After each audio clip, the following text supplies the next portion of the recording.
So we're just finishing up our chapter on bone tissue. We had talked a fair bit about how bones grow, right? Two different types, endochondral ossification, intramembranous ossification. And so one of the things that we need to understand is growth occurs at the beginning where we're creating the bones, but it also occurs regularly through time, like we were talking about. So how do the bones know when it's time to grow? And in fact, there are chemical communications that will signal the bone, including growth hormone and thyroid hormone and sex hormones. Now, in fact, the sex hormones almost are working antagonistically to the growth hormone and the thyroid hormone. In fact, early on in puberty, where you're getting sex hormones, you get the growth hormone, these hormones all coming together and working synergistically, so that you get those big growth spurts. But what we find is that as those hormone levels peak, sex hormone levels peak, that's what ends up closing those growth plates, so that we have no more of that interstitial or lengthening growth. Okay, so bone growth initial, and then bone remodeling through time. So about 5 to 7% of the bone mass is recycled each and every week, right? So if you multiply that up, if you give it like 12 weeks or 4 months or something like that, to a certain extent, you can kind of say that each bone is new every 4 months or so. It's not on that level where it's totally replaced, like we're saying there. It actually happens more on the level of years, because the remodeling of the bone mass that gets recycled is really just at the surface, where our osteoblasts and our osteoclasts are building and chewing up bone back and forth and back and forth. So it really takes much longer to fully remodel a bone. So we're talking about this balance between bone depositing, creating new bone, and bone resorption, where we're taking the bony matrix and freeing up those minerals and ions, etc.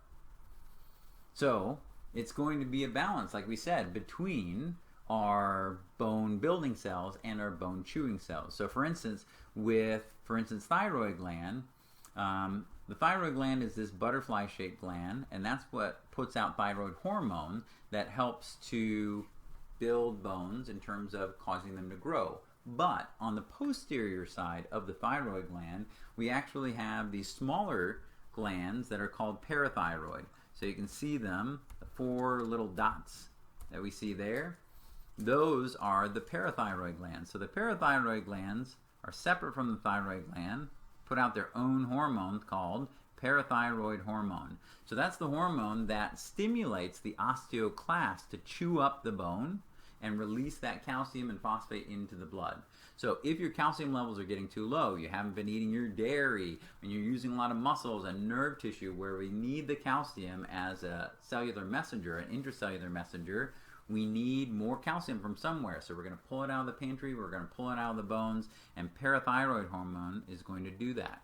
So parathyroid hormone activates those osteoclasts, they increase their chewing activity, and now we have more calcium floating around in the blood. So when parathyroid hormone drops down again, then what's going to happen is osteoclasts slow down. Now the building cells are out competing, and so we're taking some of that calcium from the blood and we're knitting it into new bony matrix. So we're going to see changes in calcium levels that's going to affect the bone remodeling. If you have too low a calcium, that's called hypocalcemia. Hypo means low, right? Calcemia, that refers to the calcium. Those lines are especially bad. Hypercalcemia is where your blood calcium levels are so high. And we don't want those extremes. We want to make sure that we're staying homeostatically somewhere in the center. And so this constant remodeling of the bones helps with our overall maintenance of blood calcium. Okay, so what happens when things go wrong, when we break bones? So fractures are the breaks. It's the breaks. And it tends to happen a little bit more when you get older as the bone itself gets weaker. So there's 3 different kind of fracture classifications. we start out with the position that the bone ends up after the fracture. If it is non-displaced, then it still has the normal position as opposed to displaced where it's out of alignment. We also have the completeness of the break. Is it just a partial, which is an incomplete, and then we have complete instead. And of course there can be some overlap between these classifications. Then finally, when it breaks, like if it's a complete break and you have pieces that are sticking out, that's called an open break as opposed to a closed instead, where it's still underneath the skin. Then there are specific other names of breaks as well. A comminuted. This type of break is where you have 3 or more pieces, right? There's a lot of fractures inside of there, so lots of different pieces. There's compression, like you see here with the vertebrae, where there's such great force, it actually just smashes the bone. Spiral fractures, as the name indicates, right? So twisting of the bone will cause a break instead. And then epiphyseal, like we said, if it involves that epiphyseal plate, which is going to be out here or out here, if it involves that epiphyseal plate, that's going to be significant. It's going to affect the overall growth of the bone itself. There's also depressed fractures, right? From like blunt trauma or something like that, where the piece breaks inward. There's green stick fractures, which is just basically like a little crack in the bone itself. So that's an incomplete fracture. It's not complete. So you may see, hopefully you won't see those in reality, but you may see those through time in your patients, maybe even in you. So if you've got a fracture, then what do you got to do about it? Well, generally what you're going to do is, if we have misalignment, like we were talking about, you need to realign it. If it is closed reduction, you can just kind of reposition it. If it's open reduction, we actually have to open it up and use, steel rods and screws and stuff like that to physically put it back into place on the inside. And then of course, with most breaks, you're going to have immobilization. Now if you break a toe or something like that, they're really not going to do too much. They're just going to kind of tape it together, maybe tape to other toes or something like that. Do the same often with fingers, but bigger bones, you're going to immobilize it. So bones of the wrist, you're going to see a wrist cast that goes to here. If you go to the arm, it could be a full arm cast, etc. Clavicles, things like that, you can't do much about those. So you immobilize the arm because you don't want to compress it anymore. That's often a compression fracture, right? If you land on the shoulder or something like that, the two ends of the clavicle are coming forced together, and so you get a break. And you immobilize the arm. You see people with a sling, and so that will be the immobilization for a clavicle fracture.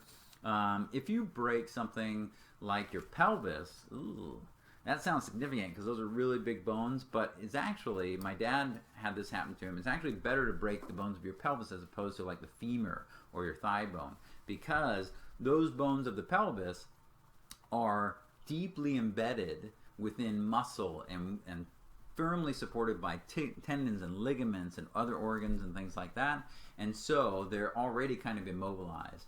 So there's nothing that they're going to do. They're not going to cast you, from the stomach down or anything like that generally. So with something like that, it's already immobilized. Okay, so if you get a break though, how do we repair? We said bone's very good at repairing. How does that happen? Well, there are 4 steps. We'll take a look at the figure here. First is a hematoma, right? There's basically like a big blood clot. Because we have blood vessels going through, we can have blood leaking all over the place, we got to stop that. So we form a big blood clot that caps off all of those broken blood vessels. Then we develop what's called a fibrocartilaginous callus, right? So we're using a connective tissue that we can form pretty quickly, and we're trying to stabilize it. Then what happens is, just like in bone growth, blood vessels are going to go throughout. They're going to grow into this area of the break. The more we have blood being delivered with the nutrients and the oxygen, etc., the faster it can actually heal. So then we get a bony callus forming, and this bony callus is going to knit the ends of the bones together. It's also going to try to kind of reform the compact bone along the outside there. And then afterwards, there's bone remodeling, because we don't want, with the callus, right, just like a callus you might have on your finger or something like that, it sticks out a fair bit, and we don't want that. We want, remember, the structure and the function are tightly coupled, and so we don't want some big kind of callus sticking out. So we do some bone remodeling afterwards. We kind of take those osteoclasts and we kind of chew away on the outside, and try to make it similar to how it was before. All right, so like we said, usually we don't do a lot of diseases and disorders, but there are some bone disorders that you may have heard of. Sometimes you hear about rickets, not very common anymore. Osteoporosis is one that's much more common, so we'll talk about that. Paget disease is another interesting bone disease where the bone kind of gets massive and reforms and changes shape. But we're just going to mention osteoporosis. So osteoporosis can come from a variety of different sources. Basically, the matrix itself is normal, but the mass with the mineralization declines. So if you look, for instance, here, this is spongy bone, and you can see our trabeculae, pretty solid here. And if we look here, you see all these little holes, right? It's been eaten away. So that's going to take away the strength of it. So that can come from, they'll say that can come from, drinking too much alcohol and soda and stuff like that can kind of leach out the calcium and the mineralization. But oftentimes this happens later on in life, more in women than in men. Estrogen levels decline. Like you said, hormones will work to maintain bone to a certain extent. And also, not enough vitamin D. So we're not going to be able to absorb enough calcium in order to allow our building cells to do their job. And the osteoclasts tend to get a little bit too active and they start eating up more than they should. So that balance between building and chewing gets thrown off. All right, and the last little bit that we have talks about the developmental aspects of the bone. Like we said, what we find is that ossification is really occurring about 8 weeks, and those primary ossification centers, like we said, where we're really going to start replacing that cartilage with bone, tends to happen at about the 3rd month or so. So if you look at a fetal skeleton, you can see how these bones are forming, right? So we can see the epiphyses of the humerus here, we can see the diaphysis starting to form, but it's not totally solid as of yet. Clavicle is solid. Remember, this is our intramembranous bone. But you don't see, like here, we're looking at the head of the femur. It's not quite there yet. The epiphyses of the femur is still cartilage. So growing is going to be critical in replacing that flexible cartilage model with the actual ossified matrix. All right, so this is our bone tissue. The next chapter actually gets us into those bones of the body. And not only the bones of the body, but all those little bony markings and starting to identify those projections and those holes and those depressions and things like that. So I hope that sounds exciting because it's coming.